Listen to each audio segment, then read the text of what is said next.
আসসালামু আলাইকুম viewers, Tania's daily ব্লগে আপনাদের স্বাগতম। আশা করি সবাই ভালো আছেন। আজকে আমি কাঁঠালের বিচি দিয়ে একটি তরকারি রান্না করব, সেটাই আপনাদের দেখাচ্ছি খুব সহজ পদ্ধতিতে কিভাবে শুটকি দিয়ে কাঁঠালের বিচির তরকারি রান্না করা যায়। জানি না আপনারা কে কে রান্না করেছেন, কেউ যদি রান্না করে থাকেন অবশ্যই কমেন্ট করে জানাবেন।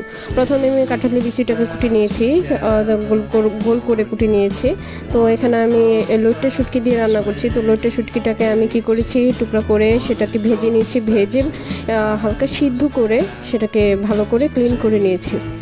ক্লিন করার পরে এখানে আমি পেঁয়াজ কুচি, আদা রসুন বাটা, হলুদ গুঁড়ো, মরিচ গুঁড়ো এগুলো দিয়ে লবণ দিয়ে পরিমাণ মতো দিয়ে শুটকিটাকে কষিয়ে নিয়েছি। শুটকি কষানোর পরে সেই কুটে রাখা কাঁঠালের বিচিটাকে ভালো করে কষিয়ে নিয়েছি।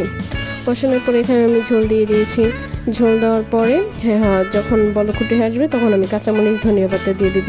তো লবণটা টেস্ট করে নিব। এখানে আমি কি করব, বিচিটাকে হালকা গালিয়ে নিব যাতে ঝোলটা একটু আঠালো টাইপের হয়। তো হওয়ার পরে এটাই আমার ফাইনাল লুক। সবাই অবশ্যই ট্রাই করবেন। আমার চ্যানেলটাকে সাবস্ক্রাইব করবেন, লাইক করবেন এবং শেয়ার দিবেন। আসসালামু আলাইকুম।